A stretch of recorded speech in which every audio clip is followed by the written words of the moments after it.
नमस्कार, आई मराठी यूट्यूब चॅनलमध्ये आपले स्वागत आहे. व्हिडिओ आवडल्यास लाईक, कमेंट आणि शेअर करा. धन्यवाद.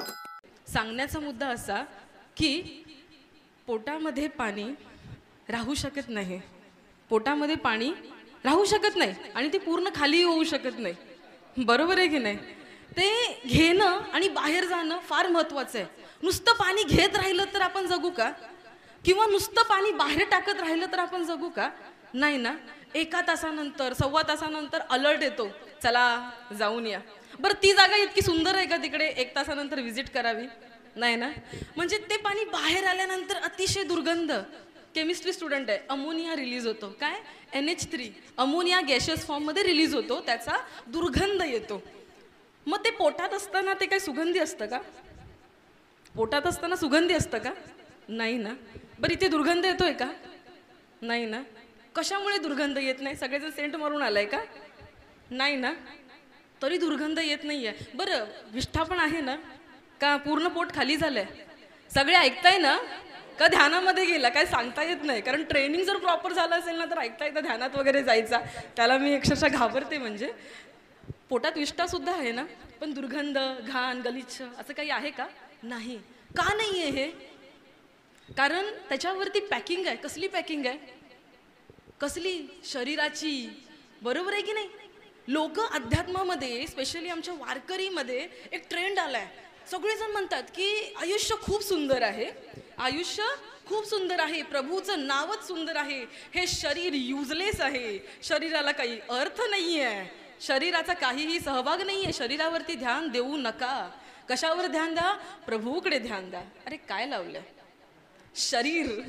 शरीर तुम्ही इमॅजिन करा, याच्यावर जर स्किन नसली तर काय होईल? शरीरावर स्किन नसली तर काय होईल? किती विचित्र दिसेल ना हे शरीर. किती डायनॅमिक आहे आपलं शरीर.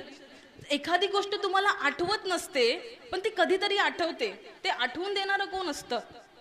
आतमध्ये कोणीतरी बसलंय, हो ना.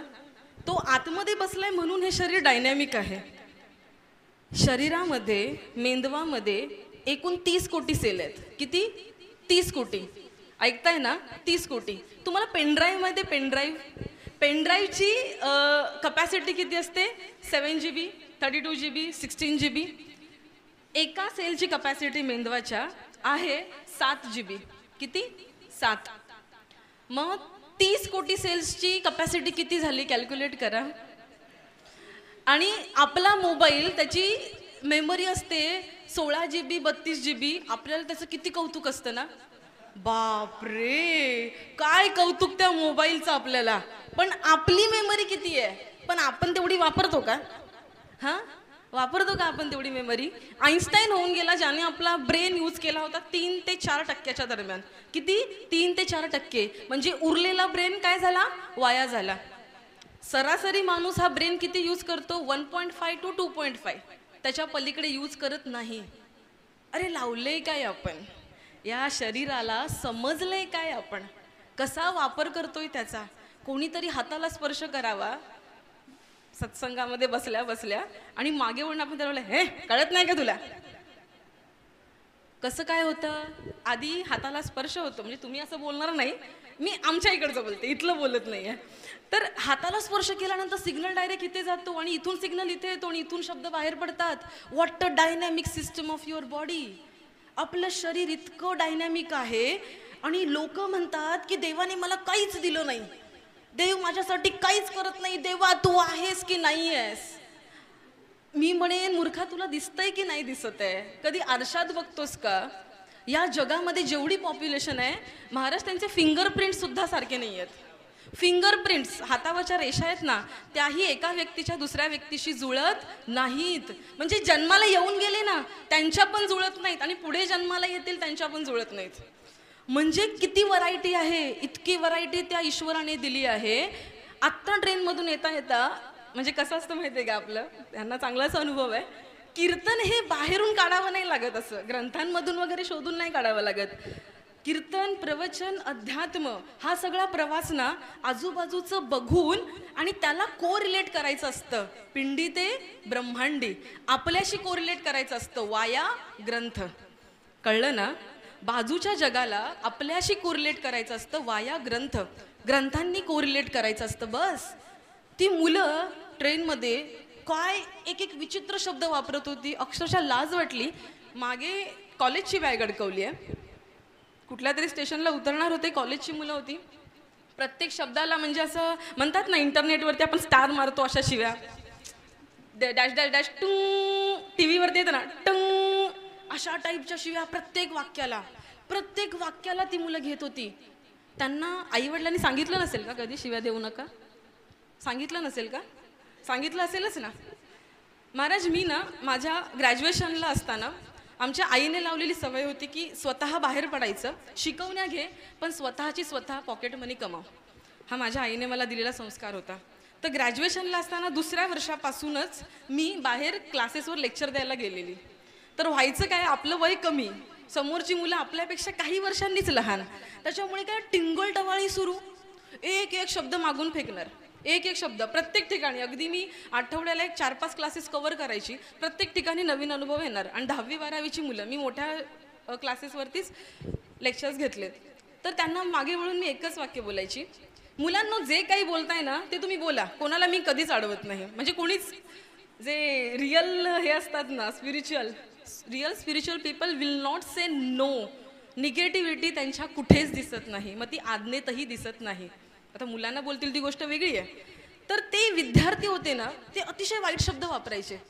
वाईट शब्द म्हणजे कसले, कळलं ना. आता शब्द नाही आहे याच्यामध्ये, पण भावना विचित्र आहे ना, भावना विचित्र आहे. आणि असंच काहीतरी मागून एखादं असं कोकिळचा कुकू झालं, लोक हसायला आणि टाइमपास व्हायला किती वेळ लागतोय. मग मी त्यांना फक्त एवढंच बोलायची की बघा, तुम्ही जे करताय ना इट्स युअर विश, तुम्ही करू शकता. चिडायची नाही कधी मी, तुम्ही जे हवं ते करा, काय उड्या मारायच्या ते मारा. मी जे इथे शिकवणार आहे, शिकवताना तर शांत बसणारच आहात तुम्ही, पण कुठेही बाहेर गेल्यावरती तुम्ही जे वागाल, जे बोलाल, जे कराल, त्याच्यावरून तुमच्या घरचे संस्कार दिसतील. तुमचे आई वडील तुम्हाला काय शिकवतात ते त्याच्यामधून दिसेल. तुम्हाला वाटतं तुमच्या आई वडिलांचे संस्कार तुमच्यातून असे दिसावेत? बास, माझ्या क्लासमध्ये खरं सांगते पिन ड्रॉप सायलेन्स असायचा. आणि लिटरली ती लोक अजूनही माझ्याशी कनेक्टेड आहेत. खूप चांगल्या चांगल्या हुद्द्यावरती आहेत ती लोक अजून. इंजिनियर कंप्लीट झालेत, आता सगळे इंजिनिअरिंग झाले त्यांचे, मेडिकल झाले, चांगल्या चांगल्या ठिकाणी कामाला आहेत, जॉब्सला आहेत, तरीसुद्धा संपर्कामध्ये आहेत. आपण जे वागतो, आपण जे बोलतो ते आपल्या घरातले संस्कार रिप्रेझेंट करत असतात. आपण घरामध्ये मुलांना नेहमी सांगत असतो की काही नाही ना झालं तर संध्याकाळी येत जा, दिवा लावत जा, शुभम करोती तरी बोलत जा. बोलतो की नाही? शुभम करोती तरी बोलत जा. मुलं बोलतात, पण किती दिवस? कॉलेजचा चेहरा बघेपर्यंत, बरोबर. एकदा का कॉलेजचा चेहरा बघितला ना तर त्यांना फक्त शुभदा दिसते, शुभांगी दिसते, शुभं करोती काही दिसत नाही. मग अशा वेळेस आपण चिंतेत पडतो. आई लोक असतात ना, स्पेशली आई लोक, ते सारखे टिव टिव टिव टिव टिव टिव, अरे लवकर ये ग, लवकर ये ग, शुभं करोती म्हण ग, जरा पोळ्या लाटू लाग, जरा चहा ठेवून बघ, जरा आमटी टाकून बघ, पुढे जाऊन तुला संसार करायचा आहे, लोकांना काहीतरी संस्कार द्यायचे आहेत, आपल्या मुलांवरती संस्कार घडवायचे आहेत, चांगल्या घराण्यात पडणार आहेस, चांगली कामं करणार आहेस, blah blah blah blah blah. पाठच झालंय ना. माझ्या आईने सुद्धा हे सगळं सांगितलेलं. तर आपण त्यांना सांगू पाहतो की देवाचं कर, देवाची पूजा कर. इथे बघून आनंद झाला, इथे युवक पुढे बसलेले आहेत. महाराज, फायनली एक असा दिवस येईल ना की पूर्ण सभागृह कॉलेजच्या मुलांनी भरलेला असेल. नक्की तो दिवस येईल. आणि आपल्यात तेवढी पॉझिटिव्हिटी आहे तेवढं करण्याची. काय म्हणतात ते, तुम्ही काय करू शकत नाही आता तुम्ही, त्यांच्याबद्दल मी नंतर बोलेन आणखीन 15-20 मिनिटं जवळजवळ. तर मुलं जी असतात ना त्यांना आपण शिकवू पाहतो की देव काय असतो, पण ते विश्वास नाही ठेवत. कारण त्यांना काय हवं असतं माहिती आहे का? आत्ता मावशीला फोन केला, मावशी माझ्याबरोबर बोलली म्हणजे मावशी तिथे आहे, बरोबर आहे. आत्ता मी देवाची पूजा केली, 1 महिना पूजा केली, 2 महिना पूजा केली, 3ऱ्या महिन्यात भगवान श्रीकृष्ण आले पाहिजेत आणि बोलले पाहिजेत, बोल वत्सा तुझी इच्छा काय आहे, असं त्यांना कुठेतरी वाटत असतं. पण असं होतं का? असं होणं शक्य आहे का? म्हणजे भगवान श्रीकृष्णच नाही आहेत का? असं काही आहे का? किंवा मुलांच्या मनात आपण कुठेतरी कमी पडतो असं तुम्हाला वाटत नाही का? की देवाची कन्सेप्ट काय आहे ती समजावून सांगण्यामध्ये. कौतुक महाराजांचं यासाठी की वारकरीमध्ये इतरही महाराज मंडळी आहेत आणि सगळेजण असं नाही की ताई तुम्हाला हे महाराज फोन करत असतील किंवा कार्यक्रम देत असतील म्हणून तुम्हाला हे गोड, असं नाही आहे. ध्यान शिबिर नावाची कन्सेप्ट मी पहिल्यांदा या माणसाने राबवताना पाहिली. ध्यान शिबिर नावाची कन्सेप्ट जी सुशिक्षित लोकांना, खरं सांगते मी, literally I am telling you, मी माझ्या कॉलेजमध्ये जाते, माझ्या कॉलेजमध्ये सगळ्यांना फॉलो करणारी लोक आहेत ज्यांची नावं मी या व्यासपीठावरून घेऊ शकत नाही. बाहेर जे वेगळे संप्रदाय आहेत त्यांना फॉलो करणारी लोक आहेत, पण वारकरी संप्रदायाला एवढी लोक कोणी फॉलो करत नाहीत, कारण कुठेतरी एक लिंक मिस होत असते. ती लिंक म्हणजे हे ध्यान असतं. ती लिंक असते ना, ते ध्यान इथे मिसिंग असतं, बाकी सगळं इथे प्रेझेंट असतं. मग देवाची कन्सेप्ट आपण त्यांना कन्वे करण्यामध्ये कमी कुठे पडत असतो की देव आपण त्यांना समजावून सांगत असतो, पण खरा जर देव बघायचा असेल ना तर इथे समुद्र किनारा आहे. समुद्राच्या किनारी जाऊन बसा, त्याची अथांगता कळेल, तो कसा आहे कळेल, किती अथांग आहे समुद्र. त्याच्याही पलीकडे जा, एखादा झरा बघा, त्याच्याही पलीकडे जा तुम्ही, त्या सागरामध्ये एका पावसाच्या थेंबापासून बनणारा मोती बघा, एखादा कोळशाच्या खाणीतला हिरा बघा. एवढंच कशाला बघायचं, एका मातेच्या उदरातून जन्म घेणारं नवीन मूल बघा. तुम्हाला देव काय ते कळेल. हे मुलांना समजावून सांगणं गरजेचं आहे की देव ना, ही पाषाणाची मूर्ती ही जी दिसते ना, रामकृष्ण हरी पाषाणाची मूर्ती बोलली याबद्दल, पण ही जी दिसते ना त्याच्या पलीकडे जो देव आहे ना, तो त्यांना आपण समजावून सांगू शकत नाही. वारी करावी, त्या 2 क्षणांसाठी आपण वारी करतो, पण ते 2 क्षण तेव्हाच सुखकर वाटतात जेव्हा आपण आधीचे 10-15 दिवस चालत गेलेले असतो, त्याचं नाम घेत गेलेले असतो. हे मुलांना समजावून सांगणं गरजेचं आहे. What is god exactly. देव म्हणजे असं नाही आहे की तुम्ही एखाद्या व्यक्तीला फोन करून बोलवता आणि ती व्यक्ती येईल. देव म्हणजे असं आहे की हे तुम्हाला जे शरीर दिसतंय, हाडामासांचं शरीर, तो एवढासा तुकडा इतका सुंदर आहे, तर ही सृष्टी बनवणारा केवढा सुंदर असेल. आणि ती सृष्टी बनवणारा नाही आहे, त्याने ती प्रसविली आहे, स्वतः प्रसवलेली सृष्टी आहे. भागवतामध्ये वर्णन आहे, स्वतः बनवलेली सृष्टी, त्याचा स्तोत्र किती सुंदर असेल तो. त्याला बघायचं आहे, त्याला बघण्यासाठी, जाणून घेण्यासाठी शब्दांची गरज नाही आहे. त्याला बघण्यासाठी, जाणून घेण्यासाठी त्याला अनुभवाची गरज आहे. आणि त्याला जर जाणून घ्यायचं असेल तर समरस होणं गरजेचं आहे. समरस होणं म्हणजे शरणागती पत्करणं गरजेचं आहे. कसं जाणून घ्यायचं देवाला, देव नक्की कोण असतो आणि ध्यानाचं महत्त्व काय, महाराजांनी आधीच्या दिवसांमध्ये सांगितलंच असेल, बट व्हॉट एक्झॅक्टली ध्यान इज. काय असतं माहिती आहे का, आपण मोबाईल चार्जिंगला लावतो म्हणजे काय होतं, बॅटरी लो झालेली असते, ती चार्ज होते, बरोबर आहे. तसंच आपलं काय असतं माहिती आहे, आपण विचार करून करून करून करून थकलेले असतो, ते ध्यानाने आपण शांत होतो. वरवरच्या भाषेमध्ये आता महाराज बोलले की ध्यानाने तुम्ही कधीच वृद्ध होणार नाही. का वृद्ध होणार नाही त्याचं एक उदाहरण देऊन सांगते. आत्ता तुमच्या हाताला तुमची आवडती हिरोईन कोणती? हा, आवडती heroine Katrina Kaif. Very good, nice choice. आता मला एक सांगा, आता तुम्ही इथे बसला आहात, डोंट टेक इट अदरवाईज, इथे बसला आहात, तुम्हाला बाजूच्या मुलाचा धक्का लागला, तुम्ही काय नाही बोलणार, ठीक आहे. आता वरून कॅटरीना कैफ आली इथे आणि तिचा धक्का तुम्हाला लागला, वाव, गुदगुल्या होती, बरोबर आहे. आता त्याच्याही पलीकडे जाऊन एखादी पाल तुमच्या अंगावरून गेली, बाप रे, ई, बरोबर आहे, बरोबर आहे. एखादं झुरळ, त्याचा स्पर्श झाला, कसं होईल, अतिशय एकदम विचित्र वाटेल, बरोबर आहे. पण हे जर तुम्ही झोपलेले असाल तर काहीच वाटणार नाही, बरोबर आहे की नाही. स्पर्श काय आहे, स्पर्शच आहे, पण तो कोणाचा होतोय हे आपल्याला कळतं ना. मग आता झुरळ घाण असतं, हे लहान मुलाच्या अंगावरून झुरळ गेलं त्याला कळणार आहे, लहान मुलाच्या अंगावरून पाल गेली त्याला कळणार आहे, लहान मुलाला कतरीना कैफने असं उचलून घेतलं चांगलं त्याला कळणार आहे का, नाही. म्हणजे there is something in our brain, आपल्या मेंदवामध्ये ती मेमरी आहे की काय, पाल पाल ई पाल, झुरळ ई झुरळ, ओ कतरीना कैफ, बरोबर आहे, बरोबर आहे. It's in your memory. हे कुठे आहे, आपल्या मेमरीमध्ये आहे. ध्यानामध्ये काय होतं माहिती आहे का, ध्यानामध्ये ते नंतर सांगेनच मी कशा प्रोसिजर्स असतात, पण ध्यानामध्ये तुम्ही ॲट द मोमेंट एका गोष्टीवरती लक्ष केंद्रित केलेलं असतं. ती गोष्ट काही असेल, श्वास असेल, सगुण रूप असेल, किंवा ती गोष्ट तुमचा अनाहत ध्वनी असेल, ती गोष्ट कुठलीही असेल, तुम्ही त्या गोष्टीवरती लक्ष केंद्रित केलेलं असतं. त्यामुळे तुम्ही तुमच्या आयुष्यातला भूतकाळ, आणि फॉर दॅट मुमेंट तुम्ही वर्तमान काळ भविष्यकाळ निग्लेक्ट केलेला असता. तुम्ही कुठे असता? वर्तमानात असता. आणि सदैव चिरंतन तुम्ही असंच जेव्हा वर्तमानात जगायला लागता ना, तेव्हा तुम्ही नेहमीच तरुणच राहणार ना. तुम्ही म्हातारे होणार कसे?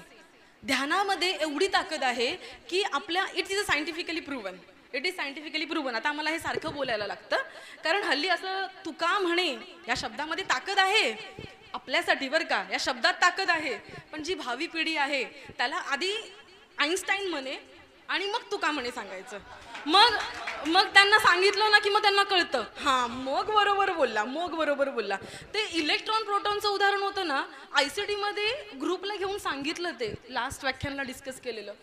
आत्ता ते म्हणतात, हां Neelam you should go in this profession. म्हणलं काय बोलताय, माझं हे प्रोफेशन थोडी आहे, ही माझी आवड आहे. बरोबर आहे की नाही? जा या प्रोफेशनमध्ये. प्रोफेशन नाही, ही माझी आवड आहे. हा माझा ध्यास आहे आणि हा माझा श्वास आहे. देवाबद्दल बोलणं, देव लोकांना समजावून सांगणं. आणि खरं पाहता काय होतं माहिती आहे महाराज, माफी असावी पण वारकरीमध्ये ना वेगळीच गोष्ट चाललेली असते. भजन कशासाठी असतं, प्रवचन कशासाठी असतं, कीर्तन कशासाठी असतं, थोडक्यात सांगून जाईन, कधीही लक्षात ठेवा. आणि हे आपल्या छोट्या ताईकडून दिलेला एखादा उपदेश म्हणून घरी घेऊनच जातो. आणि लक्षात ठेवा नेहमी, जेव्हा कधी कीर्तन ऐकाल, जेव्हा कधी प्रवचन ऐकाल, त्यानंतर पुढचा कमीत कमी अर्धा तास बोलू नका. किती? कमीत कमी अर्धा तास बोलू नका. जेव्हा ते बोलतात ना, ते तुमच्या मनामध्ये गेलेलं असतं, ते मनामध्ये रुजू द्या.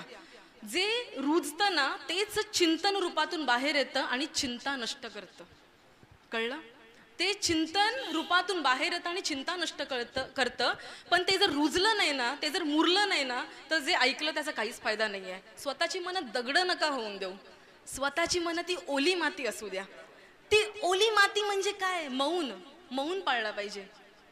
महाराज, सगळ्यात मोठी गोष्ट मी माझ्या आयुष्यात अनुभवतेय ती म्हणजे मौन आहे. जेव्हा कधी तुम्ही भजन ऐकता, या शिबिरातली सगळ्यात सुंदर गोष्ट जी होती ती म्हणजे भजन आहे. कारण माझ्या आयुष्यामध्ये पहिल्यांदा मी ध्यान अनुभवलं ते म्हणजे मृदुंगाच्या तालावरती. जे मृदुंगाच्या तालावरती, जे टाळाच्या तालावरती ध्यान लागतं ना, आणि विठू माऊली जी असते ना, ती काळ्या पाषाणातून अशी बाहेर येऊन अशी प्रगट रूपाने प्रकाशित होते. नुसती प्रकाशित होत नाही, तुमच्या नसानसामधून वाहायला लागते. आणि ती वाहिलेली विठू माऊली तुमच्या कर्मामधून बाहेर यायला लागते. आणि जेव्हा असं कर्म होतं ना, तुम्ही कुठल्याच परीक्षेमध्ये फेल व्हायचं सोडा, तुम्ही पहिल्या नंबरवरून हटत नाही. हा माझा स्वतःचा अनुभव आहे. काय असतं माहितीये का, लोक फार हलगर्जीपणा करतात. आता रिसर्चमध्ये ना मी 1-2 पेपर पब्लिश करते. 2 आर्टिकल मला पब्लिश करायचे असतात. एकच करायचं असतं, पण माझी एकूण 4 आर्टिकलचं काम झालेलं आहे. त्याच्यामध्ये काय, जे कारखान्यातून पाणी बाहेर येतं त्याला आम्ही ट्रीट करतो आणि पिण्यायोग्य करतो. कारखान्याचं पाणी पिण्यायोग्य करतो. तर त्यासाठी एसेन्शियल्स कोणत्या प्रक्रियेतून त्यांना घालवायचं, ह्याच्यासाठी नवीन उपचार मी शोधून काढलेत. बरोबर? तर माझी एक पद्धती, एकच मॉलिक्यूल शोधलाय, रुदेनियम नावाचा, रुदेनियम ऑन कार्बन, जो एका पद्धतीने शोधून काढला. ती एक पद्धती मला इंटरनॅशनल लेवलला समजावून सांगण्यासाठी महाराज गेले 1 वर्ष मी झटतेय. 1 वर्ष. आणि मी झटते याचा अर्थ मी कमी असं नाही आहे. ते लोक प्रत्येक शब्द आणि शब्द तपासून घेतात. कॉमा सुद्धा तपासून घेतात. कॉमा, स्वल्पविराम आपण कुठे देतो ना, तो जरी चुकला असेल ना, पेपर परत येतो, इथे चुकलेलं आहे तुमचं, मग घ्या परत, दुसऱ्या ठिकाणी पाठवा. इंटरनॅशनल लेवलला वारकरी संप्रदाय ग्लोबलाइज झाला नाही. याचं मेन कारण हे आहे की आपण इथल्या संतांच्या स्वल्पविरामांना नीट समजून नाही घेतलं. इथल्या संतांचे स्वल्पविराम समजले नाही तर शब्द आणि अक्षर समजणं दूरची गोष्ट आहे. तिथे इंटरनॅशनल लेवलला साधा 1 पेपर पब्लिश करायचा असेल तर मला एवढं स्ट्रगल करावं लागतं. आपण देव नावाची कन्सेप्ट इतक्या इझिली कोणाकडूनही ऐकतो आणि हा बाबा असाच असेल, वा तो मला असं देईल, वा मला मुलगा देईल, माझाच मुलगा मोठा छान ऑफिसर होईल, माझीच सून एकदम गौरीसारखी असेल बरं का, तोच तो देव बरं का. अरे काय आहे, भाजीपाला आहे का? 10 रुपयाची जुडी 20 रुपयाची घेतली की आम्ही हायफाय आणि स्टँडर्ड, तसं आम्ही बालाजीचा घेतला की आम्ही हायफाय आणि स्टँडर्ड, असं आहे का काही? देवाची कन्सेप्ट घेताना सुद्धा ना तुम्ही चोखंदळ राहिलं पाहिजे. नवीन इश्यू काढतात कीर्तनकार लोक, पैसे घेतात. ते पैसे घेतात मग तुम्हाला देताना नाहीये का? शब्द अक्कल देताना नाहीये का तुम्हाला? कोणाला द्यावेत हे तुम्हाला कळलं पाहिजे, कोणाला बोलवलं पाहिजे हे तुम्हाला कळलं पाहिजे. तो वादग्रस्त विषय आहे, एवढा वादग्रस्त नाहीये. मनात एकदा झाकून बघा, कळेल की कोणाचं ऐकल्यावरती आपल्याला वरवरून बरं वाटतं आणि कोणाचं ऐकल्यावरती खरी आत्म्याला संतुष्टी मिळते. हे आपलं आपण चोखंदळून पाहिलं पाहिजे आणि मग तुम्ही कीर्तनकारही निवडा. आणि हे मी कीर्तनकाराच्या भूमिकेतून सांगत नाहीये, एक डॉक्टर नीलमताई पाचुपते म्हणून सांगतेय. कारण मला हरिभक्त परायण म्हणून ते बोलण्याचा अधिकार नाहीये, पण डॉक्टर म्हणून बोलण्याचा मला अधिकार आहे. कारण माझ्या संप्रदायाबद्दल जे बोललं जातं किंवा माझ्या संप्रदायाबद्दल जी देवाची भूमिका किंवा मूर्ती जे स्वरूप मानलं जातं ते चुकीच्या स्वरूपातलं. कारण चुकीची लोक चुकीचं ऐकतात, चुकीचं बोलतात, चुकीचं बिंबवून देतात. त्यामुळे त्यांची चुकी काहीच नाहीये. चुकी कोणाची आहे? आपली आहे. बरोबर आहे की नाही? चुकी कोणाची आहे? आपली आहे. त्यामुळे काय आहे, मला तुम्हा सगळ्यांना कॉंग्रॅच्युलेट करायचंय, तुम्हा सगळ्यांचं अभिनंदन करायचंय की तुम्ही इतका छान विचार केला की खरंच तुम्ही मानलं की ध्यान हे गरजेचं आहे. जेव्हा मी ध्यानाचा विषय काढला ना महाराज, मला नाव नाही घेऊ शकत, मला लोकांनी असं सांगितलं की आपला मार्ग आहे ना भक्तीचा मार्ग आहे, ज्ञान मार्ग आपला नाहीये. आता ध्यान मार्ग हा ज्ञान मार्ग आहे हे त्यांनी कसं समजलं हे मला माहित नाही. आणि ते त्यांना मी समजावून सांगावं एवढी म्हणजे पात्रता ही मुद्दा नाहीये इथे, इगो अहंकार हा मुद्दा आहे इथे. त्यामुळे जिथे ऐकत नाही ना तिथे आपण जात नाही, भानगडीत नाही पडायचं. होऊ दे, करा, दुसरं करायचं काय? बरोबर आहे की नाही? काही वेळानंतर ऐकायला लागतील, काही वेळानंतर तरी ऐकायला लागतील ना. माऊलीची कृपा, त्याला जर वाटत असेल की त्यांनी ऐकावं, हीच कन्सेप्ट त्याची बरोबर आहे, तर सगळे ऐकायला लागतील. I want to congratulate you all for what, की तुम्ही ध्यान मार्गाला आला. काय असतं माहितीये का? देवाचं सगुण रूप, देवाचं सगुण रूप हा इथे पूर्ण हॉल आहे. बरोबर आहे? दरवाजातून आत यावं लागतं. दरवाजा नसेल तर आत कसं येणार? बरोबर आहे ना? दरवाजा नसेल तर आत कसं येणार? तसं देवाला समजून घ्यायचं असतं, देवाचं व्हायचं असतं, देवावर प्रेम करायचं असतं. पण जर ही मूर्ती नसणार तर त्या निर्गुण रूपामध्ये प्रवेश कसा करणार? कळतंय ना? शब्द ऐका, वाक्य ऐका, मनावर बिंबवून घेऊन जा. आणि हे सगळं वाचून नाही आलेलं आहे, हे मी गेली 7-8 वर्ष मी अनुभवते माझ्या वयाच्या ह्याच्यानुसार. आता त्याच्या मागच्या जन्मातलं मला माहित नाही. गेली 7-8 वर्ष मी हे अनुभवतेय की सगुण रूप काय असतं आणि निर्गुण रूप काय असतं. कुठेतरी आपण फुलं वाहिल्यानंतर, याचा अर्थ मूर्तीपूजा करायची नाही असं नाही, रोज मूर्तीपूजा केलीच पाहिजे, रोज मूर्तीपूजा केलीच पाहिजे. कुठेतरी फुलं वाहून झाल्यानंतर डोळे बंद करून त्या मूर्तीच्याही पलीकडे आपल्यात ते तत्व अनुभवणं, येणे नाम ध्यान, याला ध्यान असं म्हणतात. ध्यान कशावर करायचं तर महाराजांनी गेले 3 दिवस तुम्हाला भजनातून ध्यान सांगितलंय. ते पुढच्या सेशनमध्ये मी तुम्हाला समजावून सांगेल की भजनातून ध्यान कसं असतं आणि बाकीच्या पद्धतीने पण ध्यान कसं असतं. कुठला मार्ग अनुभवायचा, कुठला मार्ग स्वीकारायचा हे तुमच्या हातात आहे. पण तुम्ही हा मार्ग स्वीकारला हे कौतुकास्पद आहे. बरोबर आहे ना? कारण कसं असतं माहितीये, इथे मिसगाईड करणारे भरपूर असतात की ध्यान मार्ग आहे, ज्ञान मार्ग आहे, इथे जाऊ नका, फक्त विठ्ठलाचं नाव घ्या. नुसतं वरून नाव घेऊन काही नाहीये. जर ते हृदयापासून निघत नसेल, तर ते हृदयापर्यंत पोहोचत नसेल तर त्याचा काहीच फायदा नाहीये. सो ते घेणं महत्वाचं आहे. सो तुम्ही खूप छान पाऊल उचललं आहे इथे येण्याचं आणि हा ध्यान मार्ग अनुभवण्याचं. सो जे काही माझं पुढचं आहे, पुढचे भरपूर मोठे मोठे मुद्दे आहेत, तर मी महाराजांना मागणी करेन पुढचा वेळ मला जरा जास्त द्या, जेणेकरून मी जास्तीत जास्त इतक्या छान लोकांशी संवाद साधू शकते. आणि खूप छान रीतीने तुम्ही ऐकताय, याच्यावरून तुम्ही आधीचं किती छान ऐकलं असेल हे मला ऐकू येतंय. It's really nice. तुमची खूप छान साधना चालली आहे आणि ही अशीच आपण चालू ठेवूया. आजचा थोडा वेळ, दिवसातला थोडा वेळ मी इथे आहे, आपण नक्कीच कम्युनिकेट करूया. धन्यवाद.